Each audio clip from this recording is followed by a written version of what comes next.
And welcome back to the D3Hoops.com Classic here, South Point Arena in Las Vegas, Nevada. We'll be joined by Dave McHugh shortly as we get you ready for the fourth game of the day. I feel like I have never left this arena all day. It's for a good reason. I have never left this arena all day. We have game 4 here between the Pioneers of UW-Platteville and the Eagles of Edgewood. Edgewood coming into the game at 3-6 on the season. UW-Platteville somewhat disappointing 5-4 after making a run to the Division III round of 16 last season.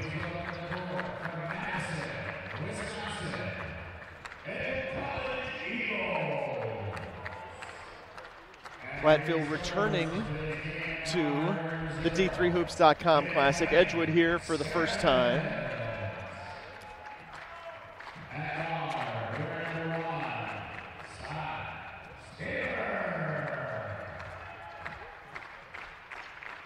Getting ready to bring you the starting lineups. First, for the Pioneers of UW-Platteville, as you see right there.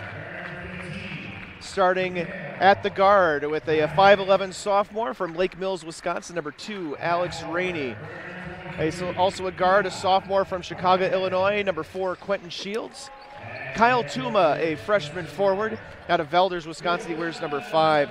Robert Duax, of course, a D3Hoops.com All-American, averaging nearly 20 points a game out of Dubuque, Iowa, a senior forward wearing number 12. And Clay Gerds, the senior forward wearing number 40. Then for the Eagles of Edgewood, they come in starting with McLean Steffens at guard, wearing number 0. Cy Staver, a 6'1 senior guard wearing number 1. Jake Nagus, 6'1 sophomore guard out of Janesville, Wisconsin, wearing number 5.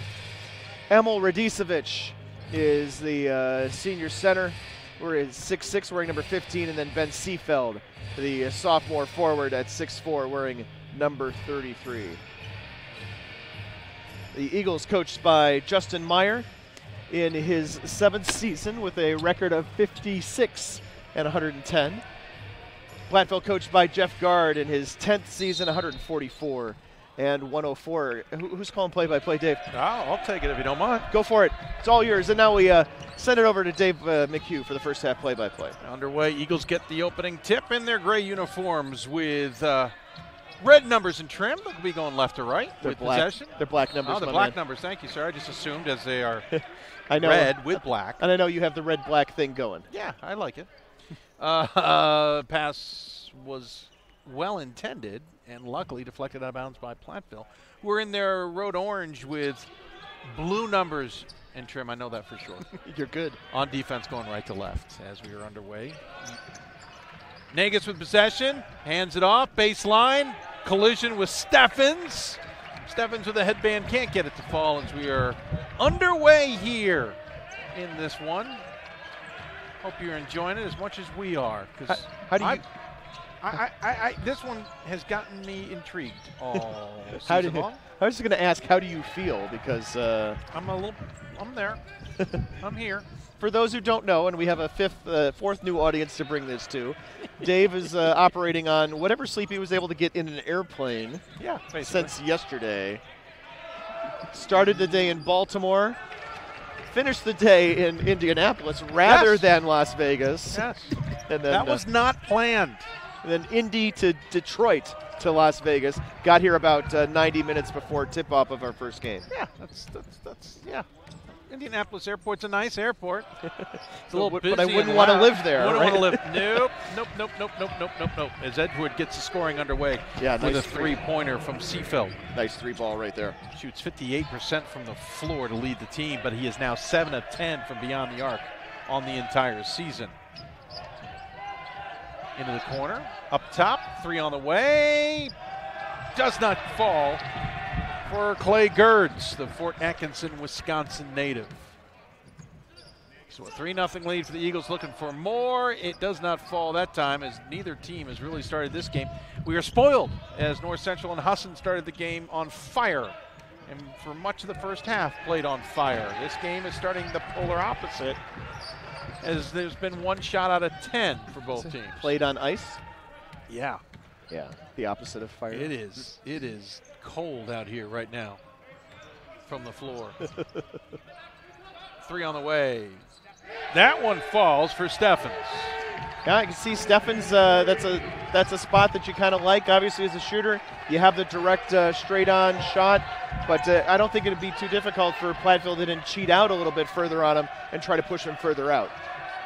Long 3 for Platteville. Sidearm no good. Rebound went the hard way, but drawing the foul there was Rainey. So Rainey will go to the free throw line as the first foul of the contest goes against Platteville. I guess what I'm saying, Dave, is they should have covered him a little better. Rainey is 79% free throw shooter. You were right. You might want to guard him. It's a possibility. It's the first one. Substitution already. Exiting the game goes Kyle Tuma.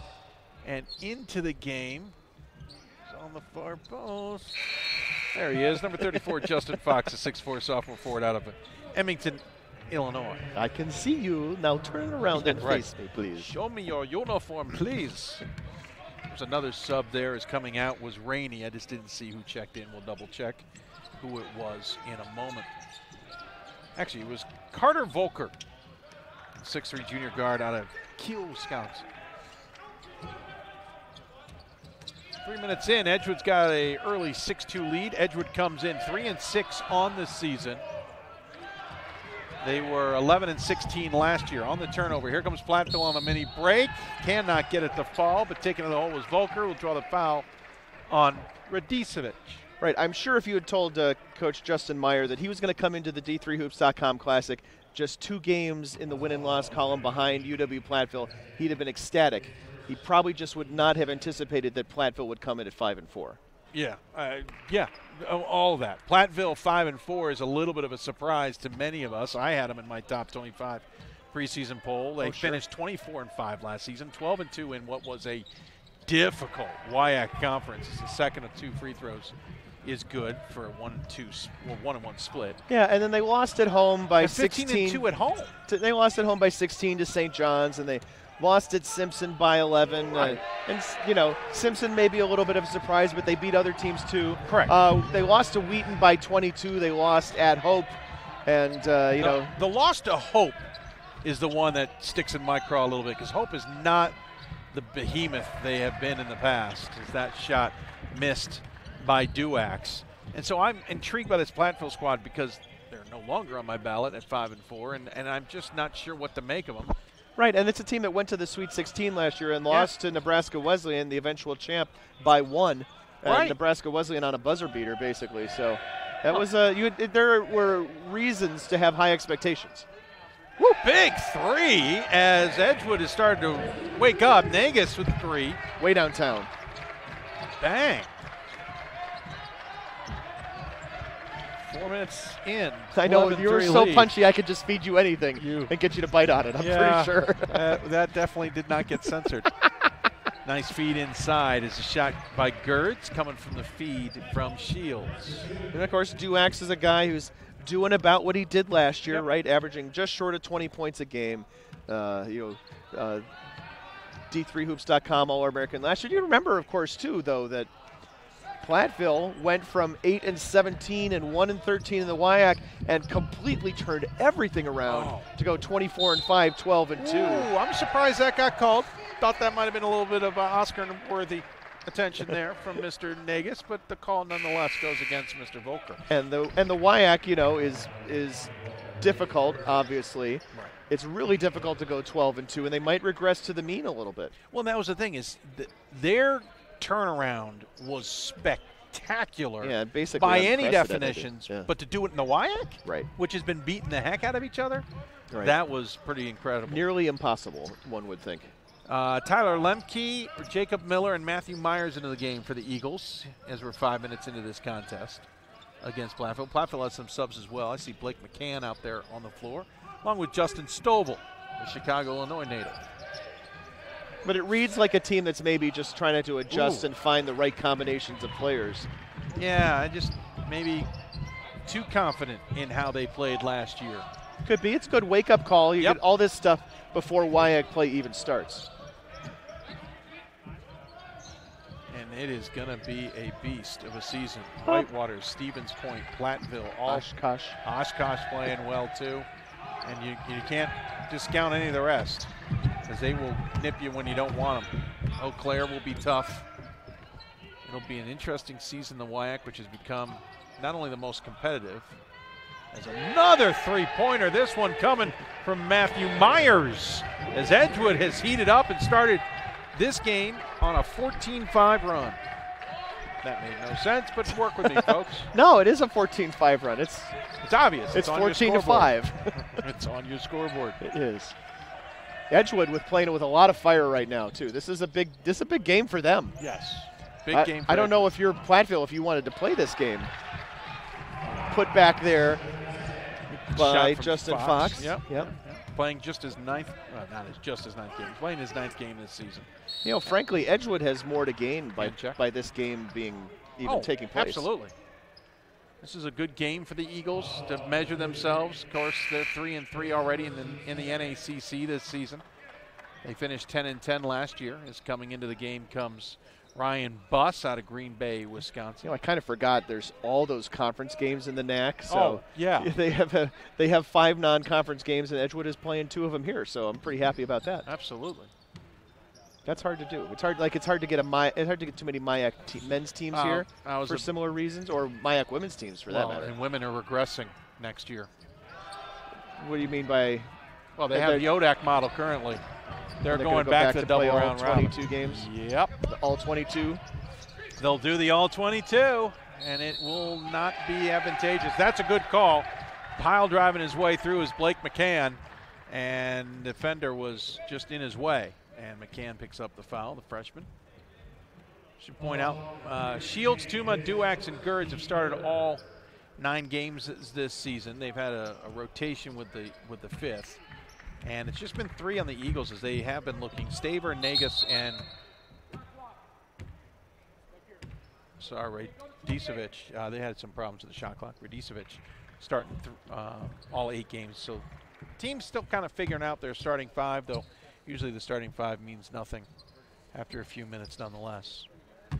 14-7 here, 13:28 left after a brief break. All right, it's all about finding the combinations of guys who work together well on the floor. Yep. Eagles moving well so far off ball. Platteville definitely has a bit of the size advantage when you just look at him on the floor. It's in the corner, in trouble was Nagus, but he finds some help from Lemke. 4 on the shot clock, now 3. Kick out, 3 on the way before the buzzer, nothing but net from Myers, who also avoids the high 5 from Duax. 5 of 7 from downtown right now for Edgewood. Great start for the Eagles. Eagles coming in, averaging 36% from beyond the arc, and that's going to be a offensive charge for the elbow, it appears, on Duax, as he got a little too aggressive on a man who was well positioned on the post. And McCann will exit the game for the Pioneers, and back in the game comes Rainey. Also into the game comes Justin Jarvan Sivu from Tomahawk, Wisconsin. He replaces Fox. Yeah, it's just your standard pronunciation of Jarvan Sivu. It's just like it's spelled. Once you realize that, yes. Yeah, exactly. For the Eagles into the game and handling the ball is Avery Lyons, a Green Bay, Wisconsin native, freshman guard. And then throws it away. Yeah, so the Edgewood guys kind of come from all over the state. Yeah. You just mentioned Lyons is from Green Bay. Ryan Buss is from Green Bay. Harchis is from Appleton, Wisconsin. Those are all up in the kind of northeast corner of the state. And then Nagus is from Janesville. That's more in the southeast corner where Whitewater is. A couple guys from Madison, and then I don't know the specific locations of all of some of these other smaller cities in Wisconsin, but they. Oh, slam dunk rebound! Sorry, but when you do that, Mr. Stovall, jeez. You're good. You're good. And it started with a great rebound put back in the first place. Wow. You were saying? I was done. That's just these. Edgewood in Madison's kind of in the center of the state in many ways. not just geographically, but kind of the emotional center of the state too. And these guys all kind of centered in there. Yeah.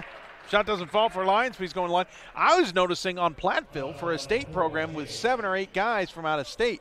Yeah. That jumped out at me because those guys are not paying the cheaper rate. Well, actually they are. Do I? Oh. Yeah, because they have in-state exchange with these border schools. Okay. With Maryland with Pennsylvania. Yeah, exactly. Gotcha. So they're getting in-state tuition generally from Illinois for Platteville and definitely from Iowa. And, of course, Dubuque is basically right across the river within about a 30 to 40-minute drive. So Dubuque is really local for Platteville. I was wondering when this was going to happen. The Jeff timeout thing? Said, all right, I've seen enough.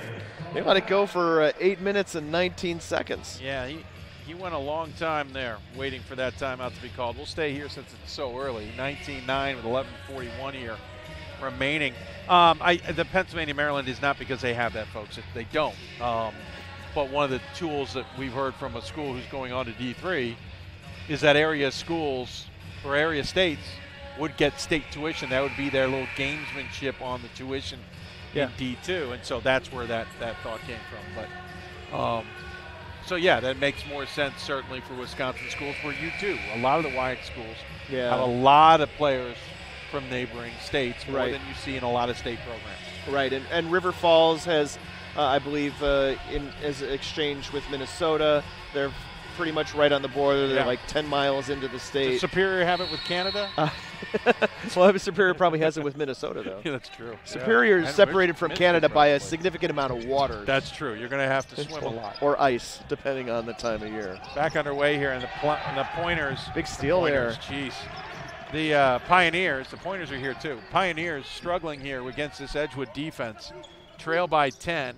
4th turnover for Platteville here in the early going. And that's going to be an illegal screen and rightly called on Ryan Buss. He said it, but the problem was Lions wouldn't come around it, and as Lions kept screwing around, it forced Buss to start resetting his position, and he got called for it. Sometimes those illegal screens are not on the guy setting the screen, it's on the guy who's trying to utilize it. Platteville 3 of 12 shooting here in the early going, 0 for 3 from downtown. 3 of 12 including that fantastic dunk, the high percentage shot. That's true. One of just 3 they've made. 2 misses leading into that dunk. That's true. Attacking the rim. They're going to call jump or foul. They're going to call foul as attacking the rim was Jarvin Sibu. Ryan Buss was not about to let that happen. Actually, let me double check with you. Is it Jarvin Sibu or Jarvin Saivu? I assume it's Jarvin Sivu. I was just going by what you wrote here. Yeah, and I was wondering if the SI really meant Sai. I can't tell you what your notes mean. I'm taking it from, if I have it, it's from those who know better than I. Yeah.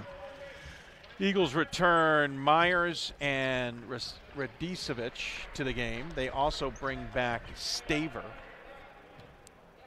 as the first free throw was missed. By the way, leaving the game is Duax for the Pioneers. His second free throw is good. 19-10 now the deficit for the Pioneers.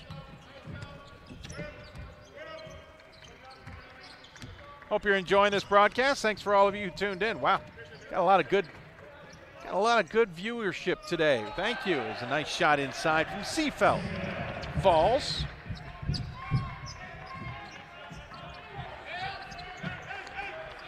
Jake Negus of Edgewood and Blake McCann of Platteville were high school teammates. Well, that stinks in this game. Or does it? Or does it, right. Nice drive, but missed the layup. Was by Lions on the steal. 21-10. It is 21-10, I assure you. Into the corner. Three-pointer on the way. No good. Tipped out. Good job of keeping that alive by Rainey.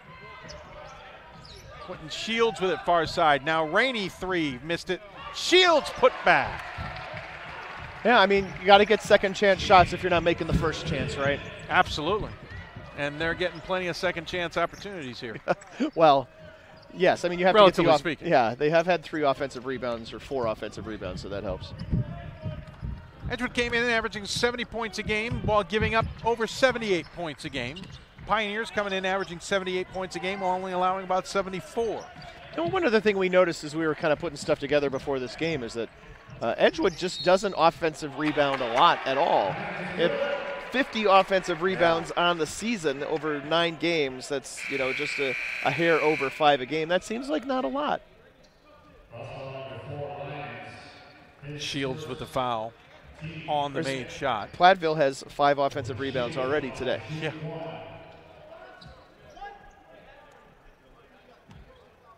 And we're out rebounded 35-32 in general. So the rebounding isn't exactly the bread and butter of the Eagles, according to their statistics. As Pioneers have trimmed the deficit to 6 on the old-fashioned three-point play for Shields. They shoot 46% from the floor, so that helps a little bit. Shot from Seafeld does not fall off the feed from Negus. And also they're 3 and 6. So yeah. Shields trying to feed inside, does. Kick back outside. Now they'll go back into the corner to Gerds. Up top to Volker. Three-pointer Shields.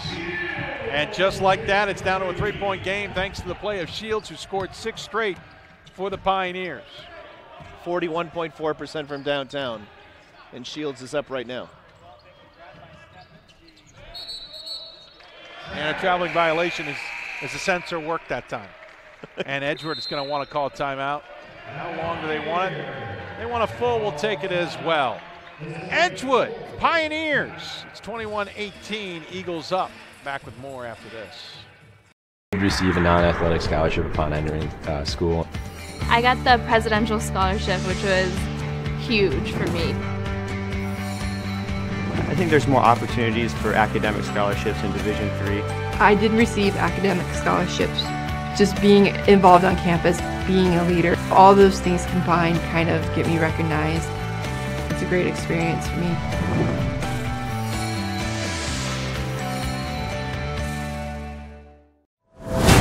Big shots. Big dunks. This trophy is not given. It must be earned.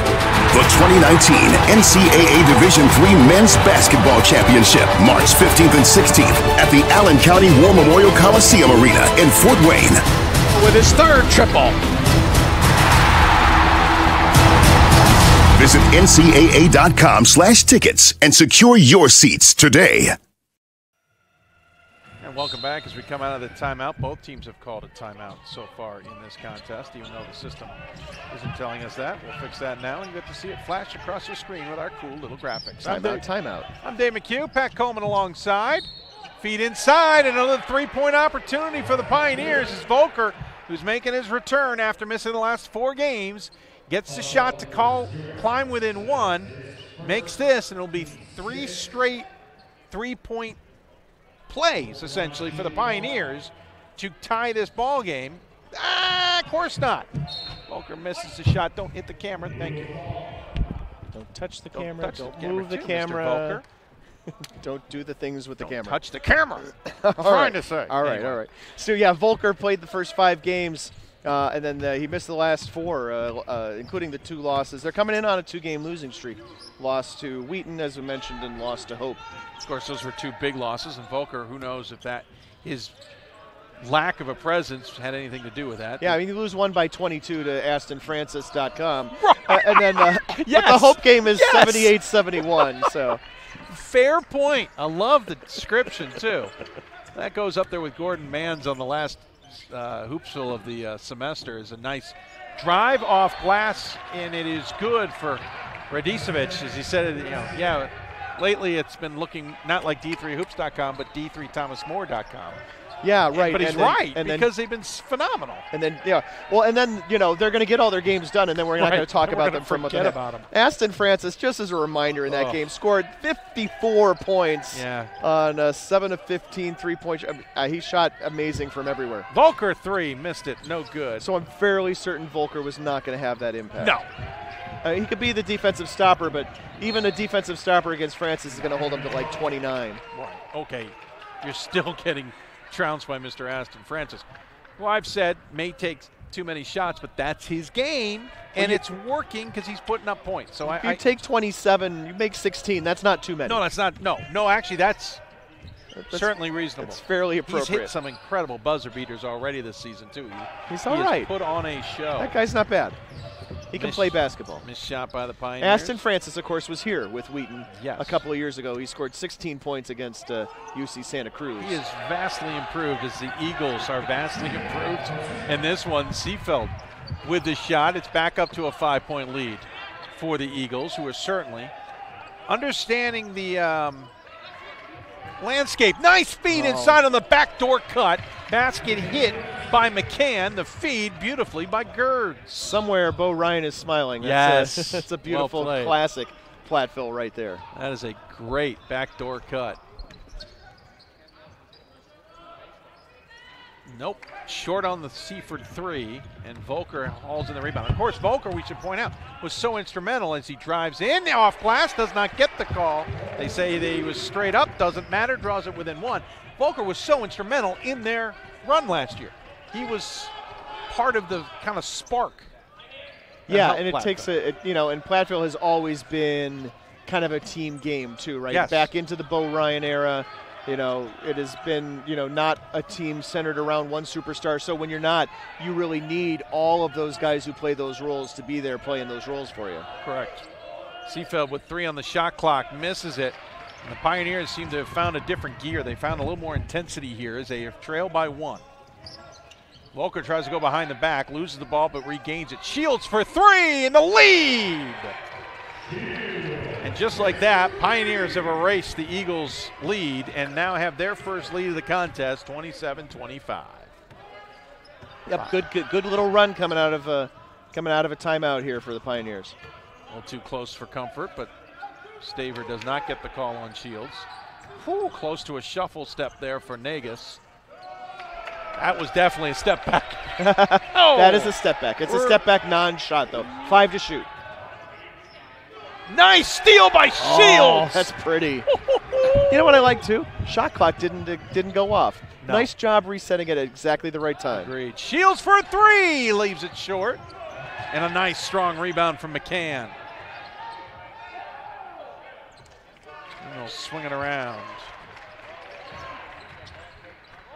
That one deflects off some Eagles' hands, and then here comes Edgewood as Justin Meyer encourages some extra pace. Wholesale substitutions waiting at the next dead ball here. Basically, we're going to get a line change. Trying to get the spin move. It goes inside. Radicevic. Nope, it's going to travel. Shuffled his feet. That was a nice effort nonetheless. And, folks, there's only 2 guys on either total on the floor that are not subbing out. Total. For the Pioneers, Justin Fox into the game. Shields is the one who did not check out, and makes sense. Stovall now into the game along with Duax, and there's somebody hiding on me. There he is. It's Rainey. Feed inside, little too far for Stovall to hold on to. We got Staver, we got Lemke, we got Ryan Buss, we got Jacob Miller and Matthew Myers on the floor for Edgewood. Very nice. Thank you, sir. You take one, I take the other. I like that. It's like a Grinnell game. They're playing Grinnell. In those games, I want the line shifts ahead of time. Right. And you can figure out usually, too. Yes. Eagles 3 starting lineups. Yeah. Nice steal. Hand in the lane by Rainey. Duax with it. He'll feed it to Stovall. Stovall. Spin move. Uses the elbow a little bit, maybe too much, but gets it to fall nonetheless. Doesn't matter when you do it like that. And Pioneers now with a 4-point lead, 29-25 after a cold start. Justin Stovall off the bench this season, shooting just shy of 60%. Yeah. I double-checked that number 3 times because it's pretty impressive, leading the team in shooting.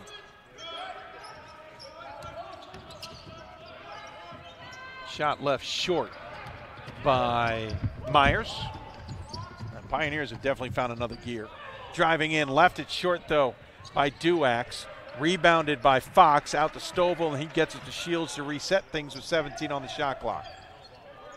Stovall inside to Fox. Fox will back his man down. Right hand hits it.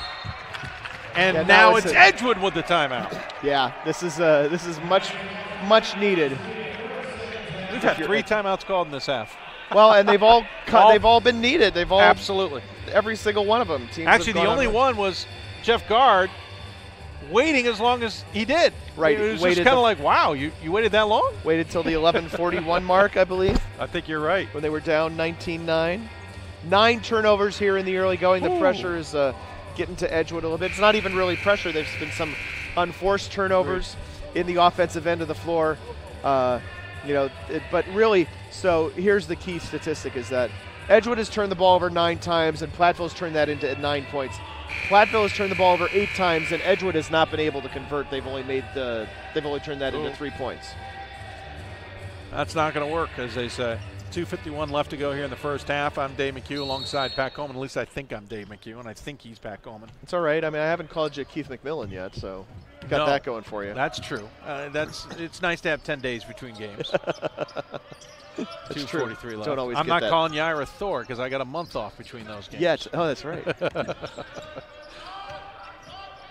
We're not going to have a lot of soccer references. I had an ice hockey game on my way back from soccer.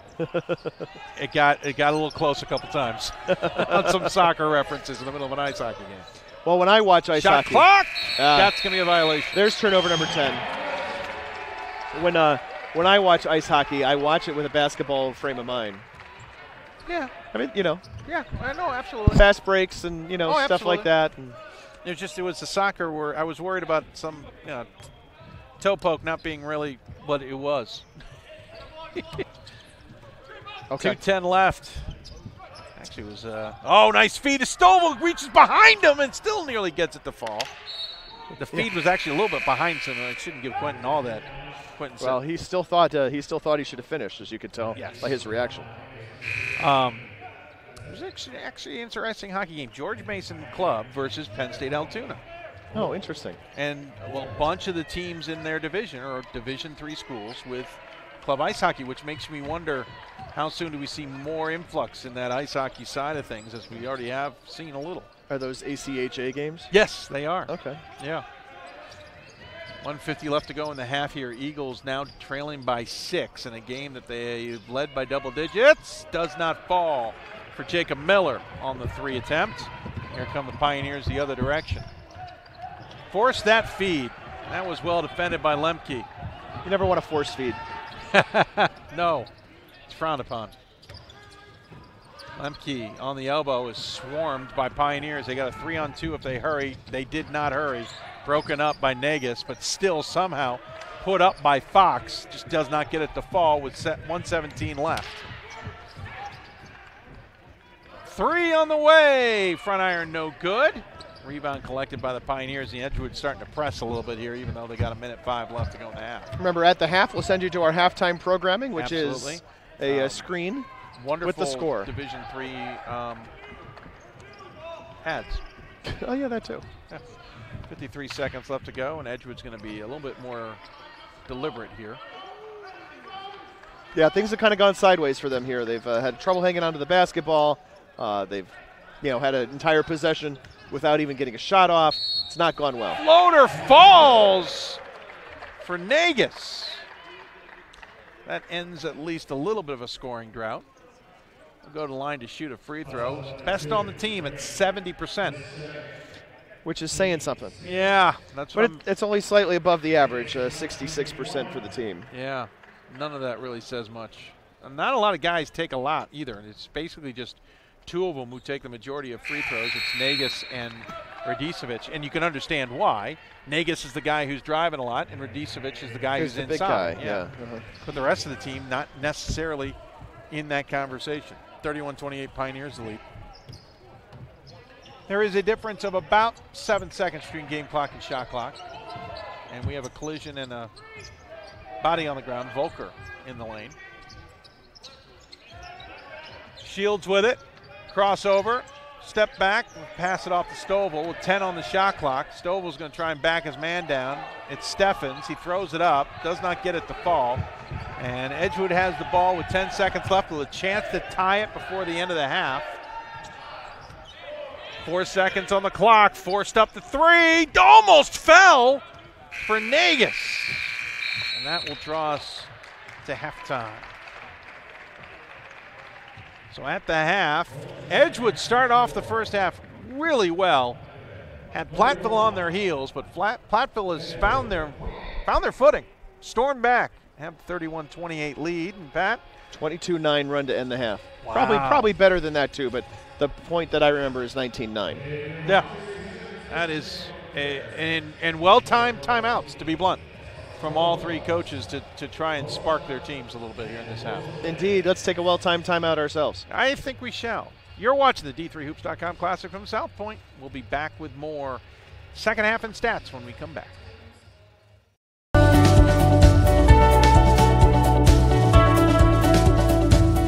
I just wanted to get good grades and to do well. But it also made me realize that I have a lot of career goals. You're there to get a full college experience, not only participate in your sport, but participate in things outside of that. And it's all about growing as a person. My coaches have helped me with figuring out who I really am. Their lives are dedicated for us to succeed.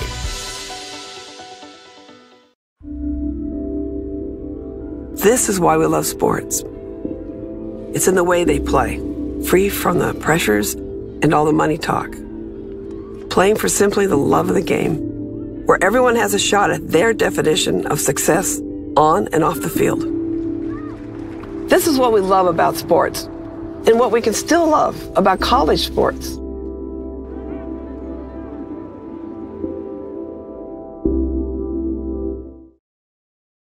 My name is Marcus Walker. I was All-State, won a state championship, a high school All-American, and played college and pro ball. I played because I love the game. I grind to be the best. I sweat because I put in work. I'm strong because I believe. When I want to bring it before game time, I come to the house that college basketball built, the CBE. No matter your skill, take it to another level. Elevate your game right here at the College Basketball Experience at Sprint Center. Big shots. Teamwork. This trophy is not given. It must be earned. The 2019 NCAA Division III Women's Basketball Championship, March 15th and 16th at the Krager Center in Salem. Bounces right back with a triple. Great job here. And that'll do it! Visit ncaa.com/tickets and get your tickets today.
It starts right when you hit the court.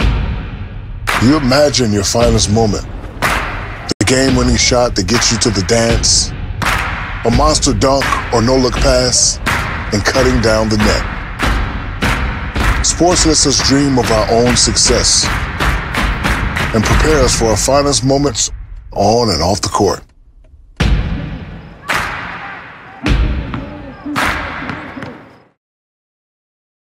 It's on us to stop sexual assault. In any way that we can. To get a friend home safe. To never blame the victim. It's on us. To stand up. To make our community safe for all. It's on us. It's on us to look out for each other at parties. It's on us. To be more than just a bystander. To step up and say something.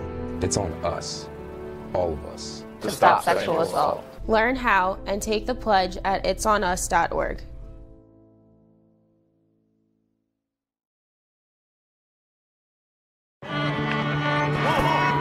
I coined my definition of success in 1934.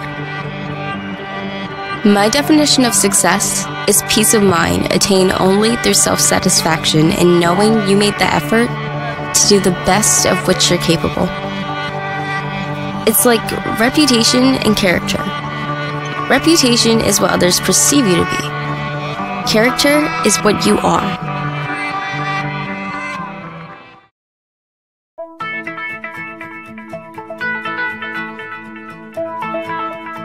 College has given me the flexibility to pursue my passions and my interests, and I've recreated my identity for myself aside from just being an athlete. My greatest personal discovery has been that I am capable of doing things that I didn't know I was capable of doing. To be able to study what I wanted to and continue to play the sport I love, all of those things came together very nicely in one package in Division III. I used to never really talk. Ever. I was afraid if I said something wrong, everyone would laugh at me. But then I started to play golf with Special Olympics. It helped me to find my voice. And now everyone else is speechless. Big shots. Big dunks. This trophy is not given. It must be earned.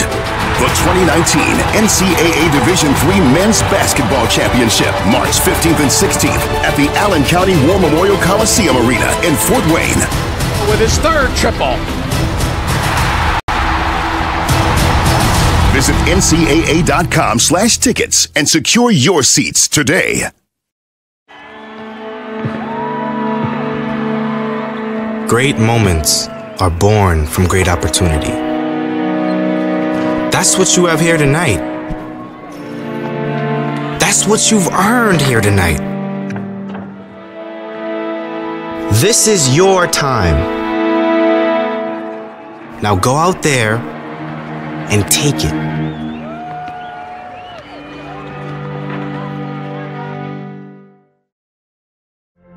Football has taught me a lot throughout my life. It's definitely had a huge imprint on who I am as a person. Competing at a Division III level created that opportunity for me to go to college. Not only was I the first one in my family to graduate college, but I was really the first one to even go. Being the first one, I'm breaking that cycle, and now that I've graduated, I'm not sure what's the next step, but I know I have a lot of doors open. And a lot of those are open because I played football and ran track here at Otterbein.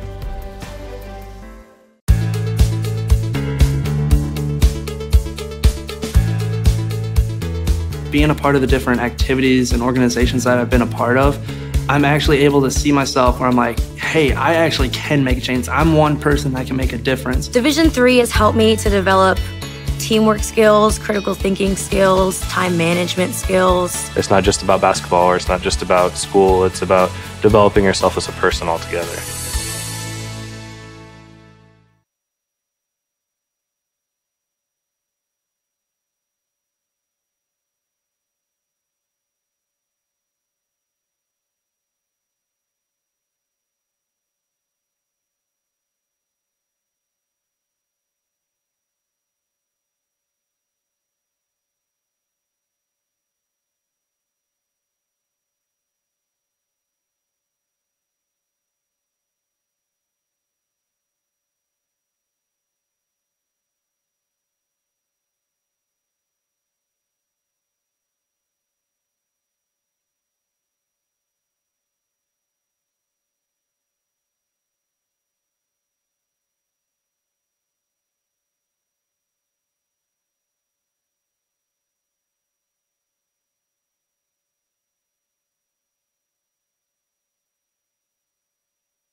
And back out here at the D3Hoops.com Classic, where we're at the half.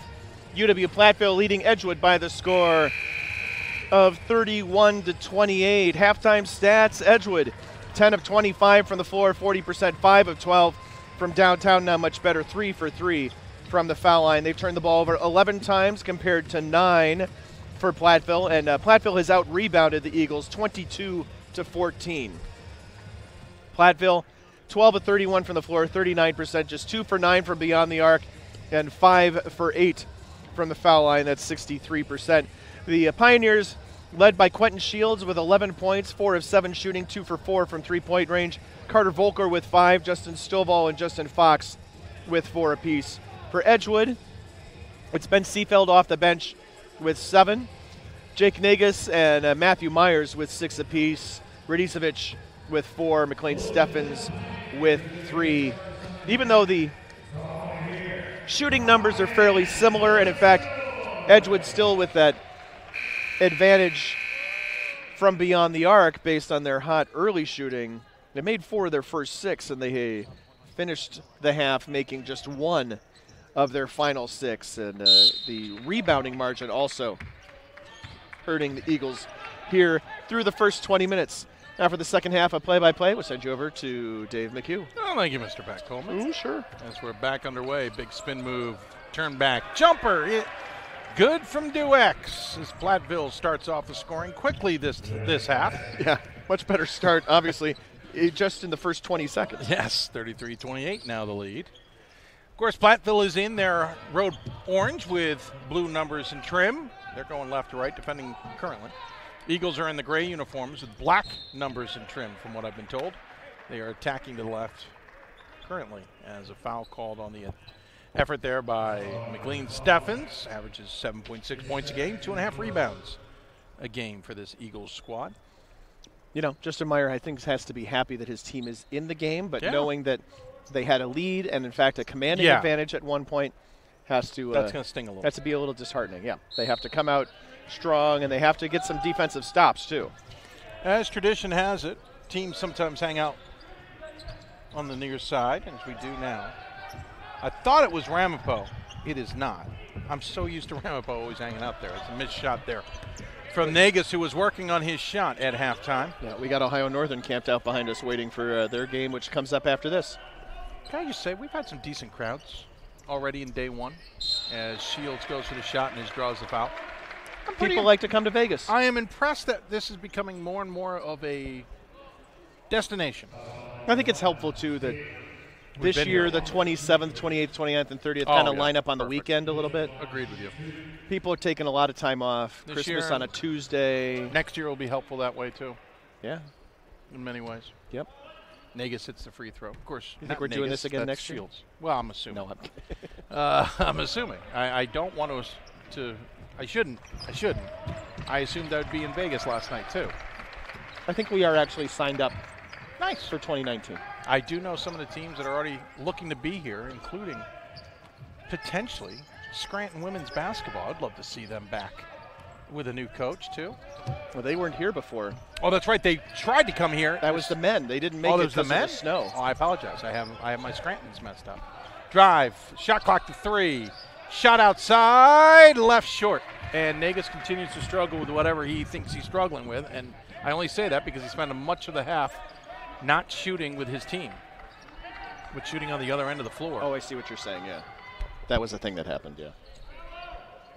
Left it short, did Gerds, as we have quietly actually started this second half, much like we did the first half, despite the opening shot that made kind of eluded otherwise. 3 is good. That one from Steffens. I mean, these are the shots that they need, right? Absolutely. If that's what you're doing is you are settling for the 3, then you're going to have to hit some of them because otherwise stuff's going to go south on you really fast. Agreed. Nice stop, turn off the glass. Cannot get it to fall. Does Shields, the Chicagoan. We're heading the other direction. 35-31 is the deficit the Eagles find themselves here. Feed into the corner. Long jumper is good for Radicevic. And the Eagles have started with a little bit of a run here. Cut this deficit to 2, 35-33. Pioneers have one made basket to speak of right now in this second half.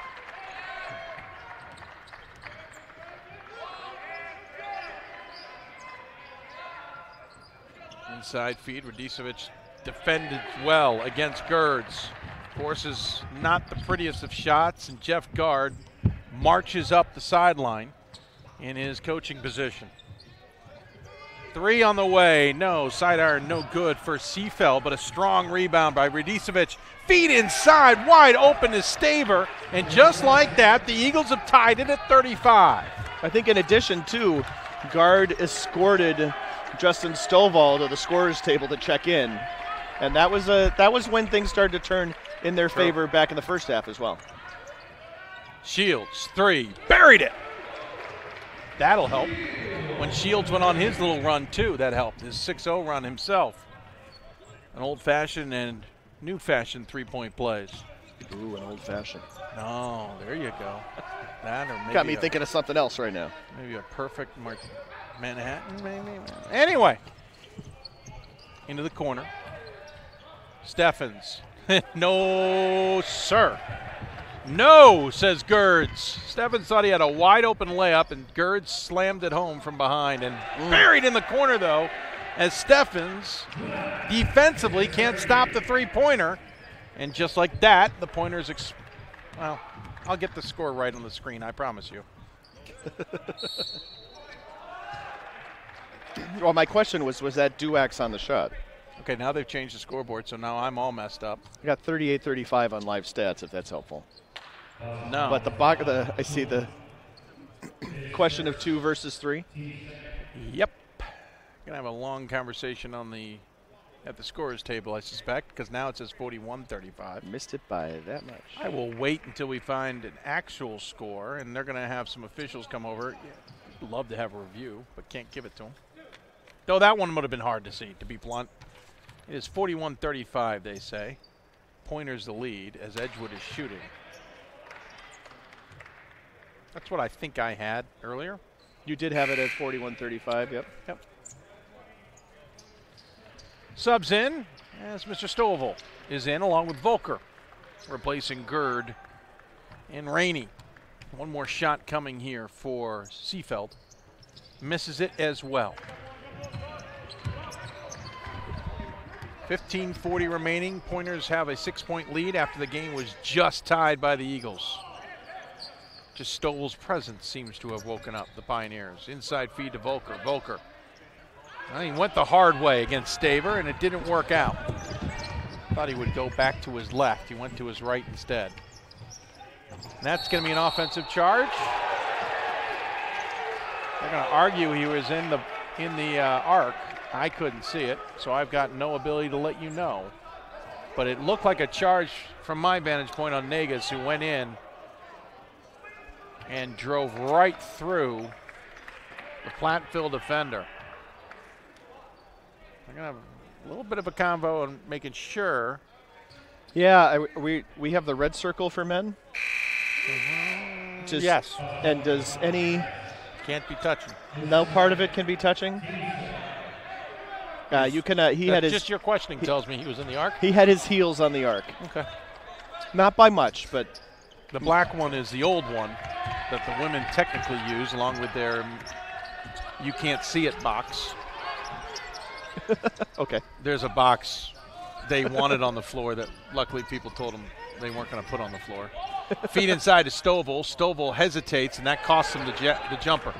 If he just goes straight up with that, it's 2 points for the Pointers. Well, I'd agree with that, or the Pioneers. Thank you, Pioneers. It's one of those bizarre things. Stevens Point gets points when Stovall scores. Pointers women's basketball team was here, and Radicevic hits the jumper for the Eagles. They were checking out, I guess, their counterparts in the men's side of the Y. It's hard to. They come and hang out. You know, and we've seen that a lot from Wisconsin teams, to be blunt. When other teams are here, as a foul is called on the rebound. I think just teams in general, too. It's true. And it goes against the Eagles, which apparently draws a bit of ire from the Eagles bench. Apparently you can tell the foul from 94 feet away. Hey now, hey now.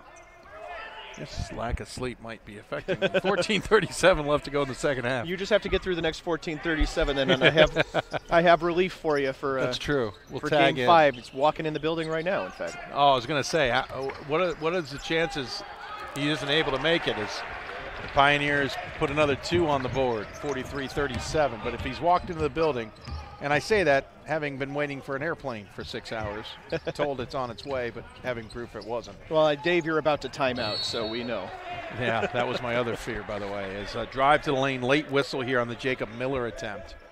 And Jacob Miller, oh no, they're going to call it on the free throw, or I mean on the rebound, I apologize, so not on the Miller attempt. So it'll be an inbounds play instead, and Staver will do the honors here in this Wisconsin battle, folks. It is Wisconsin. Madison versus Platteville. I liked your tweet about that.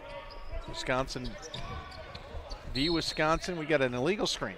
Nope, they're going to call Volker for pushing through the screen instead, which is probably the right call, to be honest. The argument from Volker was that Lemke was pushing him. I'll admit, I saw Lemke's arms not pushing him. So, but then again, nice feed. Yep, that's going to be a foul on Stovall. So the fouls have all of a sudden started coming fast and furious here against the Pioneers. That's foul number 5. So Edgewood, if they're smart, can push it a little bit here and get into a free throw shooting situation, though they're not the best free throw shooters in the world. No, they're not. And especially not compared to Platteville, who is, objectively among the best free throw shooters in the world. 83% from the field from the line is insane. An illegal screen finally called. Unfortunately for Radicevic, he had a good idea, but he turned a little too early, and that drew the foul. Sometimes those guys who are setting the screen trying to roll then aren't patient enough to set it and roll at the right time. They start rolling way too early, and that, as the guy's trying to go around you, becomes an illegal screen. It really should be called more often. Well, and as you know, and maybe I don't think we've much let our viewers know, but Jim Haney, the Division III supervisor of officials, is here and watching and evaluating as the basket is good by Justin Fox. And I'm getting the impression he's not super happy with what he's seeing, but he doesn't know what supervisor to go to because this is not a conference-assigned, set of officials. Delay of game, by the way, called on the Pioneers there for after the basket. Yeah, and the other thing, too, is these guys don't do a lot of D3, but they do some. And so that's why Haney's out here. But then again, he also works with the D1 and D2 guys, the head of officials for those divisions. And so his input here is helpful for them as well. Interesting point, you said that he's not thrilled with what he's seeing. That is me. And we should say Jim Haney is a qualified D1 official. He has done his fair share of some Well, I'm sure the NCAA wouldn't have hired him if not. No, absolutely agree. He actually has we have a foul on Eagles. It's like the guy we spent a good amount of time talking to during football season this year, Mark Baltz, who has a more limited role in that he only is the supervisor and assigner of the playoff officials and doesn't have the wide, expansive role over Division III football officials yet. But yeah, I know they're trying to work their way into that, and maybe it's not going to be able to get to all sports, but as many sports as they can, because they see a benefit in it. And we immediately saw it last year in the championship tournament, where guys were rewarded for good officiating by coming back. And football did that too. I was very happy to hear that. Because sometimes you'd get a great official in the first or second round, you knew he was done for the rest of the tournament.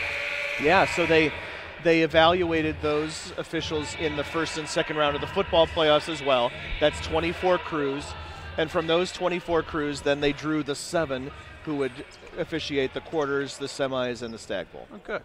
Whereas sometimes, the Stag Bowl officiating crew is known All-star team. by, and it's known sometime in October. True. When that's probably not the most appropriate way to do that. And that's blocked. Men's basketball has gone to that one from each region thing, which was a nice idea, but unfortunately, assigners were just doing favors for Shields misses That happens a lot. Yeah, and especially from a region you and I know very well. Yeah, Shields is down to 50% now. Yeah, Shields has definitely not had as good a second half as he had a first half. As we get a whistle, there's a lot of whistles coming here, and that will be team foul number 6 on the Eagles. So Pointers will be shooting next time out. And I see pointers. I apologize because UWP on the screen and my brain's just saying pointers. It is Platteville. That's all right. At least you didn't put the wrong game times in the official program. No, I could have done that. I'll leave that to me. Put the bonus there up on screen for UWP since they will be getting a. So tomorrow afternoon, Husson plays in the first game at 4 o'clock. They will be done. Yep, Volker with the foul. Before Johns Hopkins, Whitworth, or Emory and Henry play a game. When I was doing things yesterday, I was sitting there going, wait a minute, what? Yeah, there's some teams who will not have seen 3 or 4 teams in this building by the time they are already looking for their flights home. I don't know if Whitworth is even in Vegas. No, Whitworth's got, they always, remember, they call this a business trip from their years in the past. Yeah. And they come in much later as Rainey hits the first free throw than most do to arrive here. Hopkins, I believe, came in yesterday. Looked like it on Instagram or whatever. Gettysburg, I should have come in with them. Gettysburg came in this morning. Both teams will be in the bonus. I think that should be part of the package, really, Dave. I wouldn't mind. If a team is coming from anywhere within about an hour and a half's radius of you. Or using my usual airport. Oh, yeah. Well, certainly that. A foul called on Stovall's spin move. No doubt somebody coming from BWI. But yeah. They should just, the tournament should just make them tack your. My seat in there. I think so. Yeah, it's not a bad idea. It means I got a better chance at a decent flight. At least getting there. Yeah, that's true. And if I'm abandoned with a team. That's right. That's right. We got live reports from Chicago Midway Airport where Dave McHugh is embedded. Nice. Stovall hits a free throw. 46-39 now the lead. With, say, the Washington College men's basketball team. Dave, can we get live reaction from Mitchell's laughing at that idea right now. Oh, we actually had some comments, I just realized. How about that? I'm keeping up with them. Nice. Oh, if you want to play, never mind. Yeah, I mean, if you want to, so let's just say, we got a second here. If you want to play Division III basketball after high school, my recommendation just in general is to do this. Go find a school that offers what you want to study in a place, in a part of the country that you want to be at. And then, that's a way to whittle down the 450 schools to, say, 50 or so, as it will be Jake Nagus going to the line here to shoot. Because, there's a dizzying amount of schools out there. And, of course, then you visit the campus, right? Yep. Is this a place you could envision spending 4 years? And, yeah, if basketball is part of the equation, as Nagus makes the first, then you have to decide, is this coach someone I can play for? Is this someone who I can follow, someone who I, respect, et cetera, et cetera? You have more sacrifices here. Makes them both. You got to make it happy for yourself. Yeah, and you have to come out with a degree that makes sense.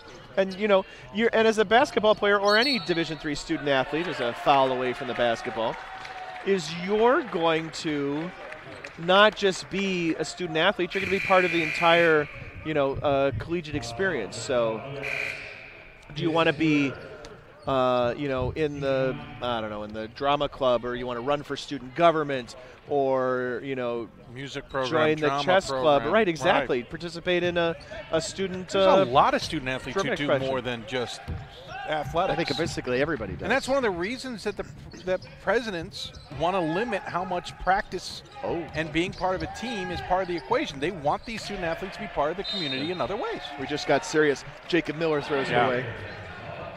So, yeah, to the person in the chat who's wanting to play Division III basketball, you also got to find someone who's, going to let you walk on if you don't think you're going to get recruited. You got to send your videos to people, et cetera, et cetera. That's also all part of the equation. But you got to find a school that fits for you, and then let basketball also be part of it, or whatever sport you're looking to play. And realize there's a lot, as you said, there's a lot of schools, which means there's actually a lot of options. It's not as limited as people think that it is. Yeah, exactly. Oh, Stovall with a telegraphed pass. Well stolen by Radicevic. I kind of like how Radicevic plays. Unfortunately, he's on his own, as Edgewood is mainly a guard-oriented unit. Yeah. They've got a lot of forwards listed, but travel violation. 46-41 here. Eagles are hanging around. Exactly the right term to use. It's been kind of a quiet back and forth couple of minutes, but the Eagles are right there. Oh, you know, I didn't get a first half stat pack, so I can't tell you what they're shooting in the second half. But sure.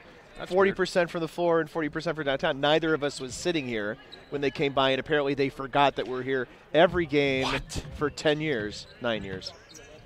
9 years. No. Well, 9 at the moment. Right. We are 9 years. Go. All right. Yeah, and then now who's getting punchy? Yeah, I was going to say, wow. I mean, I've been there. Currently there. I'm just not going to sing Sound of Music until later. With 5 on the shot clock. And Shields finds his range. Hits the jumper. It's a 48-41 lead here. It's a few of my favorite things right there. And by the way, Edgewood will be in the double bonus on the next foul committed by the Pointers, which could come at any moment. Pioneers. I did it again, Pioneers. Now I just got to focus on staying in my head clearly. There it is. It doesn't matter. It was on a shooting foul anyway on Seafeld. Seafeld from Milwaukee, I would assume. It's just as simple as it looks. I would assume so. It's not one that I know specifically. See what you did there. Well, that was accidental. The Wisconsin towns are not difficult to pronounce. No. You kind of just have to work your way through them. It's some of the Illinois towns and some of the Minnesota towns. Oh, the Minnesota towns are.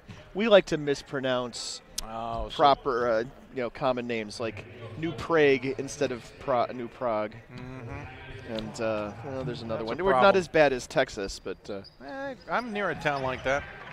My parents moved us to near a town named after Calais, France. Calais? Call it Calais. Yeah, Calais. You figure it out. We'll name it after you. We just won't say it. Yeah, well, Murica. Less than 10 minutes to play. We're in the fourth quarter. Three-pointer is good as Platteville finds a little spark as Tuma, who we haven't talked much about, hits the shot. He's now 5 of 21, I believe, from beyond the arc this season. Unless he missed one 5 earlier. of 22, but yeah. Thank you. There, I was wondering if he had missed one earlier. Forcing the issue. Cannot get it to fall. Tuma does not pick up the foul.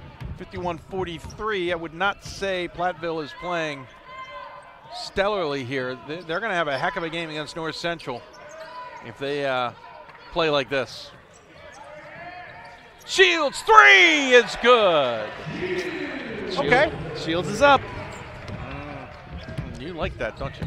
Oh, I've made 2 other Shields references that you've missed. Oh, dang. I got to get back on my game. You're obviously not a Trekkie enough.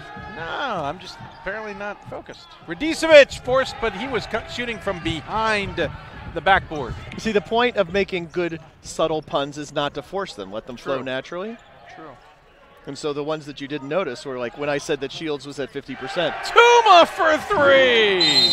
Timeout, Edgewood. Full timeout. It is a Tuma. B9. We'll take a break. We'll be back with more of the D3Hoops.com Classic after this. It starts right when you hit the court. You imagine your finest moment. The game-winning shot that gets you to the dance. A monster dunk or no-look pass. And cutting down the net. Sports lets us dream of our own success. And prepare us for our finest moments on and off the court.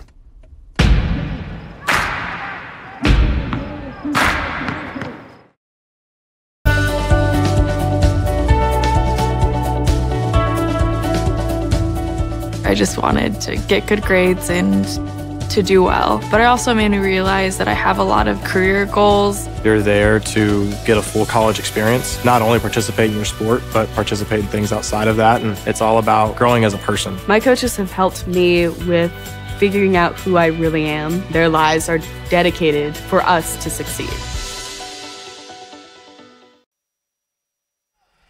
Welcome back. Welcome back to South Point Arena here in Las Vegas as we are in game 4 of 5 today. And it is Wisconsin-Platteville versus Edgewood. And Platteville's now got more of a commanding lead, 57-43, as they've hit a couple key shots. They've had their moments in each half, and that's basically what's led to this lead. Inside feed, Radicevic denied by Girds, and we're coming back the other direction. 150 of you watching. We appreciate you watching us online. If you're watching us here at South Point, thank you for tuning in. Hope you're enjoying the game here. It's a 9-0 run, by the way, for the Pioneers. You should come to the arena, by the way, if you're maybe you're in the sports book and watching it. If so, great. Thank you. Don't bet on these games. Just to send a donation to d3hoops.com. Well done. 57-43, 8:17 remaining. Coming up next, it is the debut of Linfield and Ohio Northern at this year's event. Linfield's a returning member. They've been here before, and but a good under a different coach. Squad. Yeah, this squad this year is good. Well, Yeah, that's a weird way of doing it, but it doesn't fall, but Negus will go to the line anyway. Almost fell. You know, they had that really epic game, of course, against Nebraska Wesleyan, in which it really looked like they might just take down the #1 team in the country. I think they did what everybody's going to do to Nebraska Wesleyan is you force Nebraska Wesleyan to play your game a little bit. And when Nebraska Wesleyan finally started playing their game, they were able to beat Linfield. But it took a while for Nebraska Wesleyan to kind of wake up. And that's happened a couple times this year. And Linfield's good, 7-2 this year. There's a lot of talk in the beginning of the season that they were going to play spoiler in that Mid-Northwest Conference. And I absolutely believe that. They'll finish third, I suspect, and give Whitworth and Whitman a hard run, and we get to see them. Say that's not really spoiler. That makes the conference tournament. Well, yeah, they haven't made the tournament in 4 years. They haven't had a winning season. Well, they made the tournament last year, I guess. I got to double-check that, actually. I'm not prepared for that game. I'm prepared for this one. It's on my notes somewhere. Edgewood trying to fight back in this, but this game is now starting to turn out how I expected it, and that would be Pioneers in control. However, the Pioneers are not in control by the reasons I speculated. They have just kind of had a couple key shots fall at the right time. Otherwise, it has been a struggle tonight. Linfield has made the conference tournament in the NWC each of the last 2 years. Okay. I'll have to check what my note was. I think my note had to do with him bringing them to the playoffs for the first time. Their head coach, Rosenberg. She did it again. Volker of the shot, denied, and fouled. 59-44, 7:14 remaining. One of the other things we always do here at the Classic is we interview a coach or a player from each team, or as much as is possible. And we have a very skeleton crew here at this tournament, so we're going to do our level best to get all 18. So I know that when I give Dave the fifth game off, quote unquote, he's going to use some of that time to get some of these guys on camera. Ooh, okay. Yeah. In fact, you could even see if you could get David Wilson, although you'll have to talk to him before his team plays. Rather talk to him after at least a game. Yeah, no doubt, but we've done it that way before. Oh, absolutely, I agree. 60-44, 7:12 remaining to go here. And Edgewood comes across the timeline. What I don't want to do is go into day 4 with 7 interviews yet to get, and there are only 2 teams playing. Oh, I wouldn't mind doing that to Ira. I wonder if he's tuned in. Ira's done great. No, I know, but I just wouldn't mind doing that to him. Well, we'll have the extra set of hands tomorrow. Negus, miss. And apparently the coaching staff didn't appreciate a lack of the call. And the question was, how do you not see that call? I heard that clearly. At least he didn't use a magic word. Yeah, I mean, those are all fair words to say. Three-pointer! Good! And somehow, Kyle Tuma, who came in 4 of 20 from beyond the arc, is 3 of 4 tonight. He's found his range here in Las Vegas, that's for sure. He may not want to leave. Well, he's going to have to. I mean, there's another game to follow, so.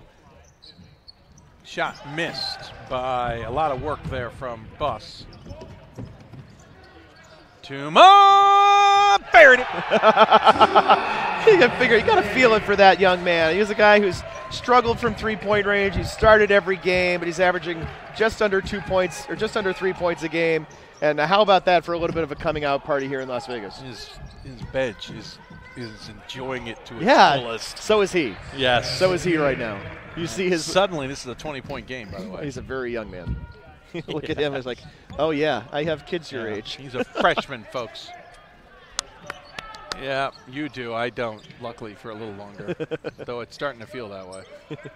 Yeah, well, you're going to be very old as a dad. When that time comes. No, I agree with you. Not as old as my father, but nice little turnaround shot there from Gerds. My youngest is 13. All of my kids dress themselves. My kids feed themselves. They get themselves to and from their activities mostly. Nope. potty trained. If they fed themselves, we wouldn't have very good diets. Yeah, well, there's that. There's always that. They don't have good diets to begin with. I would say even at age 16, that doesn't change. So their father doesn't do much better either. 5:15 remaining, 68-46, especially when you're in an airport or an airplane for 20 hours. That's difficult, yeah. It's hard I to have to admit, I actually was good, and thanks to Indianapolis Airport being closed at 8 o'clock in the evening. When I saw your note about that, it reminded me of a trip I had through Milwaukee about 8 or 9 years ago on the way back from the Stag Bowl. And I'd been delayed coming out of DCA, and right, I was flying out of the bad terminal at DCA. No. I got to Milwaukee late. It was only like 8:30 or so. It was 8:30 on a Sunday night. Packers were playing. And I got the last sandwich at some kiosk. Oh, that's the worst. Well, I mean, I got it. You got it, but yeah, right. I know what It's you mean. worse for everybody else. Yeah. I hustled. I got the last sandwich, and then the lady behind the bar, because it's a airport bar in Milwaukee. Right. I stepped up, and she said, "Last call." Oh, and I said, no. I poured 2 of something. Yeah, exactly. And then, 6 or 7 other people from my flight followed me and sat down at the bar, and she held it open for another hour and a half. Oh, wow. Oh, yeah, it was great. Oh, nearly stolen. Yeah, that's so nice. She got tipped very, very well. Good for her. Yeah. I found the only place that was still open, at least it was a famous place. Was it Famous Dave's? Yeah, no. Harry and I. That's good. Izzy's. Foul called, allowed me to have their famous. There's 2 places: St. Elmo's and Harry and Izzy. They're the same company, so they serve the same food. Okay. And it's a famous shrimp cocktail that they have with a sinus clearing cocktail sauce. I could use that right now. It'll work. 4:26 remaining. Free throw good. Yeah, I texted someone we both know very well in Indianapolis, because obviously the NCAA's home is in Indianapolis. And hey, I just wanted to let you know I'm in town. I didn't, it was only got an hour and 15-minute layover, which is now turned into 4 hours. But you ought to check out X, Y, and Z place. I wish I could, Dan. They're closed. Really? Dan, it's your airport. 68-48. I think you just outed your source there. No, that's still Dan's a pretty universal name. 4:20 remaining.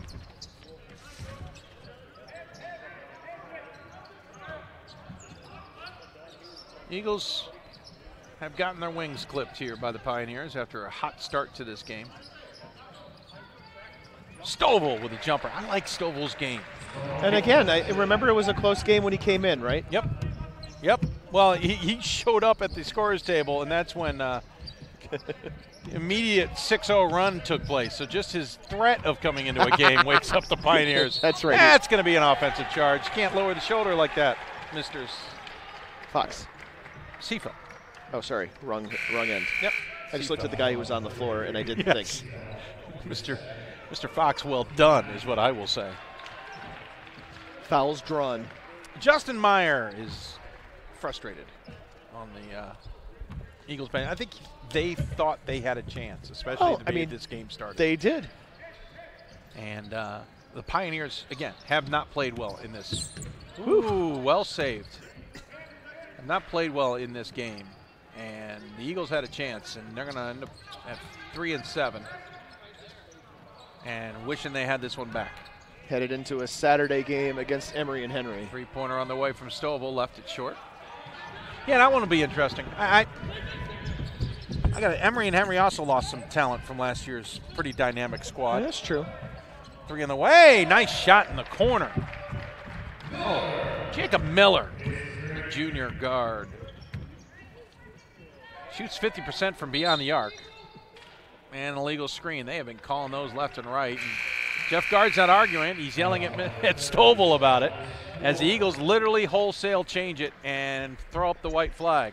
Here's an idea. Do not set illegal screens, and you are unlikely to get called for illegal screens. Well, Schwartz, 6'2", sophomore guard out of Darlington, Wisconsin, in the game. Eli Hartius, the 6'6" freshman forward out of Appleton, Wisconsin. Caleb Holtzman, the 6'6" sophomore forward out of Howards Grove, Wisconsin. Jacob Lechtelt, the 6'3" senior forward out of Madison, Wisconsin. It's just Lecht. Is it Lecht, really? Yeah, With I know. ELT on the end? I know. I asked. I double checked. It's like, are we talking about the same guy? All right. No, fine. It's easier to say. Yeah. And Jacob Groff, the 6-foot sophomore guard out of Brookfield, Wisconsin. And I would say that Graff. I'm glad he got the note Groff. Yeah. Because. As in Steffi. Yeah. I see. Yes. I wasn't thinking of that. 3-pointer. Yeah, Pioneers are just killing it. And that will be a substitution time. I know he's going to. Actually, Jeff Guard's going to call a 30-second break here. So Pioneers have now used 2 timeouts.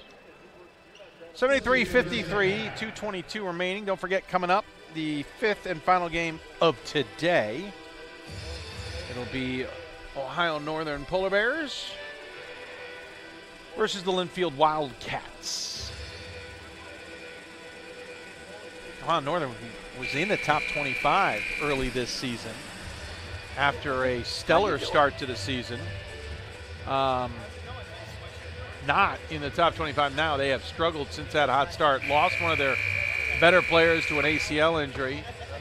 Also lost another stud of a freshman just because they decided to no longer play. And so Ohio Northern, not the team I think many expected them to be this season. So far. Well, lost 2 really good freshman players, unfortunately. One to injury, one to circumstances. But just his own, he just didn't want to play anymore. There's a foul called on the rebound, which is a very D3 thing. I mean, it doesn't, not that it doesn't happen in other divisions, but you and I joke all the time. We come to this event with the rosters. Right. It doesn't mean those rosters are legit. One team in particular likes to change theirs up often. Well, you know, a lot of stable the last couple of years. A lot of mid-season transfers. That's true. But there's players who decide, you know what? No, this isn't for me. As the first free throw from Justin Fox is good. We've got a couple subs ready to check in. And into the game comes Colin Cramper, 6'1" senior guard out of Downers Grove, Illinois, making his 5th appearance on the season. Zach Zavada ready to check in, the 6'4" freshman out of Menominee Falls, Wisconsin. Menominee, thank you. I knew I said it wrong, but I couldn't remember why. Should add one more point. There we go, 75-53 with 2:05 remaining.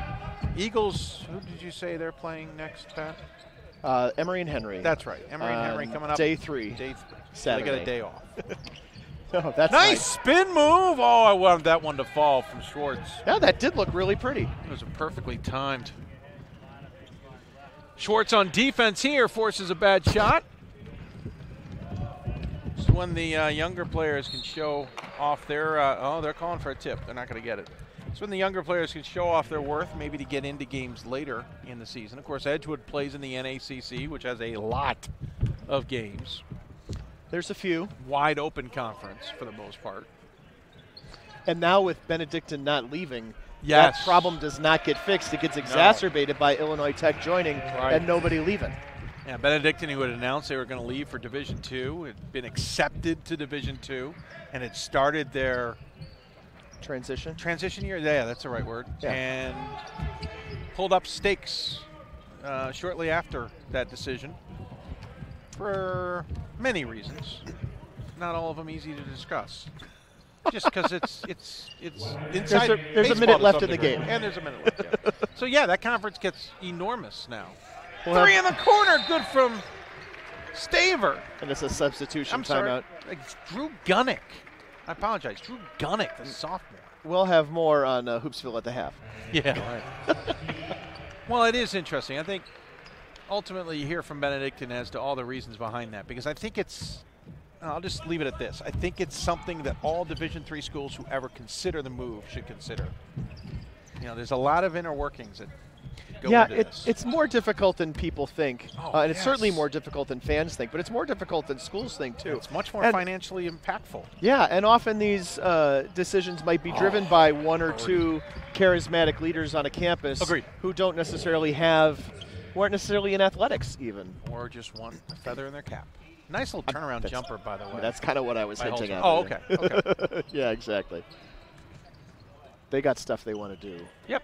They want to leave their blah, blah, blah on their blah, blah, blah. Yeah. Well, that sounded kind of bad, actually. They want to leave their legacy on their campus or whatever. But Edgewood, I think, You know, I think Justin's heading in the right direction. I think he's going to take some time to get those right pieces in place. Year 7. We can talk about it another time. As that shot should count, and it will for Schwartz. And 80-57 is now your final here in this one, sir. We've had entertaining games, if not competitive. Yeah, agreed. This one danced the line as it comes to a close. 80-57 the final. The good news, we continue to click along here today, so the next game will not happen for another 35 minutes. That's how we do it here, folks, at the D3Hoops.com Classic. There should be lessons at other tournaments. Dave gets 10 minutes off. Yes, I do, as do everybody else. So we'll get you stats in a moment. I don't know if we'll get them printed. What do you think? The printed ones don't come fast enough. It's faster to read it online. So we'll take a quick break, come back, give you final stats, wrap this one up, and get you ready for the final game. Watch the D3Hoops.com Classic post-game coming up. The love of the game. But for those of us who are Division III student athletes, it's more than that, a lot more. Sure, the game is important, but as we work so hard to build both mind and body, it's more about team. That is why NCAA Division III teamed up with Special Olympics, and in giving the gift of sport to those for whom it seemed an impossible dream, we are working to make this a better world. Help us keep that dream alive. You can make a difference. Division III allows you to give yourself to other things. Having that free time allows me to pursue the things that I want to pursue. Division III athletics affords students the opportunity to, engage in the other interests in their campus and in their lives outside of that sport. It allows you to just be able to do everything you want to do. I wouldn't change it for the world.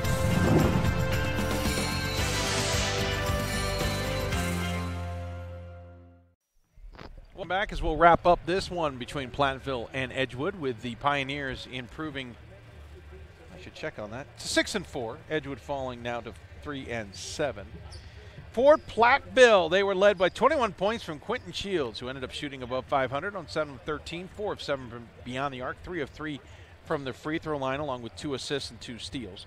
Second on the team, 12 points.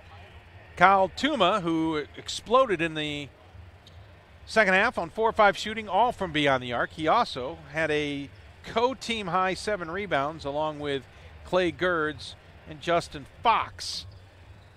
We're not going to go through the rest, but one other one, Justin Fox had 8 points. It's just too many stats for too many players. There's a lot of guys who played. A lot of guys point out that there were 8 guys who played 1 minute apiece for UW-Platteville, which is really difficult to do. That's hard to manage. That's true. Team shot 29 of 60 from the floor at 48.3%, 11 for 23 from the three-point line at 47.8%, and 11 of 16 from the free throw line, 68.8%. For Edgewood, they were led by Jake Nagus with 11 points on 2 of 7 shooting, 1 for 3 from beyond the arc, but 6 of 7 from the free throw line. Second on the team with 9 points was Ben Seefeld. Third on the team with 8 points was McLean Steffens, who we barely talked about. Emil Radicevic finished with 8 points and 9 rebounds. Team shot 19 of 51 from the floor. They cooled off in the second half, 37.3%. 7 of 9 from beyond the arc, 36.8%, and 12 of 17 from the free throw line. Platteville out-rebounded Edgewood 39-28. Platteville had 12 assists and 13 turnovers. Edgewood 9 assists, 17 turnovers. There was 1 tie and 1 lead change. Platteville outscored Edgewood in the paint 20-14. Off turnovers 14-6. They were tied on second chance points 8-8. There were no fast break points, and the bench outscored Edgewood Platteville's bench outscored Edgewood 34-28. Edgewood led for 13 minutes in this game. Platteville led for 25 plus, and that will draw this one to a close. Coming up next, Pat. Sorry, I forgot your colleague's name, just like that. Yeah, I'll be joined. That's okay. I'll be joined by Brian Gregorich. He and I will be calling that Linfield, Ohio Northern game coming up. Don't worry, people. I will be here in spirit. Yeah, and in person. Yeah, exactly. But that's okay. Brian and I have called games before in previous decades and millennia, so I'm sure it will be just fine. So that one's coming up. We're going to take about a 30-minute, a little less than 30-minute break. Get you ready for that one. Hope you'll join us back here for the Well, really, you're going to join us on another stream. That's true. 8 o'clock Pacific, 11 o'clock Eastern game. You're watching the D3Hoops.com Classic from the South Point Arena. Thanks for tuning in. Talk to you soon.